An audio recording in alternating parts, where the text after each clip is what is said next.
мысалы біздің қоғамда өлім туралы біз деген көп ақпаратты білмейміз.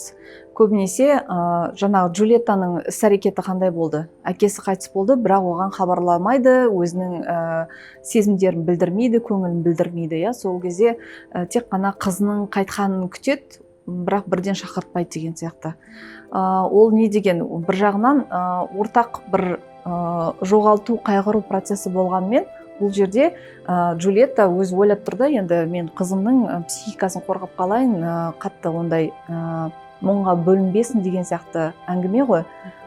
Екінші жақтан қоғамда біз не істейміз? Біреу қайтыс болса, біз мүмкіндігімізше балаларды қорғағымыз келеді, оларға дым айтпаймыз, бөліспейміз, не болғанын айтпаймыз, тіпті бір рең сараң адамдардан біліп жатамыз не болғанын ше. Бірақ өзіміздің ата-аналарымыздан естімейміз.